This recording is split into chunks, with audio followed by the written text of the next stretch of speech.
आणि आता गडचिरोली सारखा जिल्हा जर मेन स्ट्रीम मध्ये येतोय तर इतर जिल्ह्यामध्ये तर मग आपल्याला खूप पोटेन्शियल आहे. आणि त्यामुळे आज समृद्धी महामार्ग जर आपण पाहिला, हिंदुहृदय सम्राट बाळासाहेब ठाकरे समृद्धी महामार्ग हा केवळ एक रस्ता नाहीये. देवेंद्रजींनी तो सुरू केला, मी तेव्हा मंत्री होतो, मग मी मुख्यमंत्री झालो आणि आम्ही तो आदरणीय प्रधानमंत्री महोदयांच्या शुभ हस्ते त्याचं लोकार्पण केलं. आता त्या रस्त्यामध्ये इकोसिस्टीम तयार होते, नोड तयार होत आहेत. त्या ठिकाणी सोलर आहे, त्या ठिकाणी विविध म्हणजे आपलं अमरावतीला मेगा टेक्सटाईल पार्क करतोय आपण. म्हणजे तिथल्या तिथल्या परिस्थितीनुसार मग शेतकऱ्यांसाठी फूड प्रोसेसिंग युनिट आहे. ते सगळं म्हणजे ते एक व्हॅल्यू एडिशन जे आहे ते करण्याचा प्रयत्न आम्ही करतोय. आणि त्यामुळे कुठलाही रस्ता जो आहे, रस्ता फक्त महामार्ग नाही तर तो पूर्ण राज्याची एक इकोसिस्टीम आणि गेम चेंजर प्रकल्प आम्ही ठेवतो. अटल सेतू बघा, मुंबईचा कोस्टल रोड बघा. आता मगाशी भाषणात दादांनी सांगितलं मुंबई पुणेचा मिसिंग लिंक, अर्धा तास आम्ही लवकर जाणार, लवकर येणार.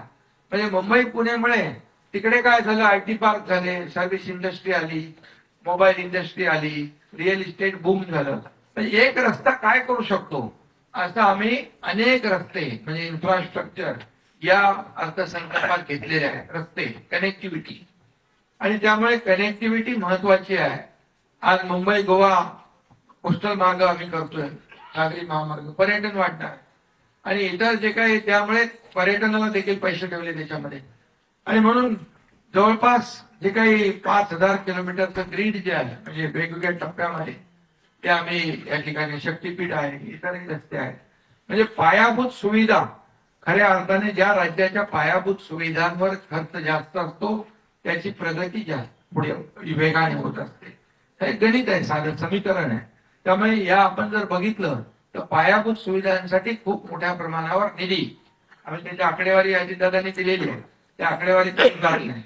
त्यामुळे अमेरिकेचं उदाहरण आपल्याला माहित आहे, त्यांची ओळख जी आहे, त्यांची श्रीमंती रस्त्यामुळे आहे. आणि म्हणून आज कनेक्टिव्हिटीला आम्ही प्राधान्य दिलेलं आहे.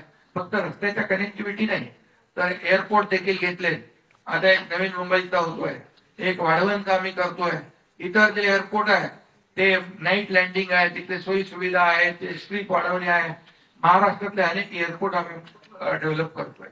त्यामुळे एअर कनेक्टिव्हिटी झाली, रोड कनेक्टिव्हिटी झाली, पोर्ट आम्ही करतोय. त्यामुळे वॉटर कनेक्टिव्हिटी जी आहे ती आम्ही वाढवतोय. आणि त्याचबरोबर रेल्वे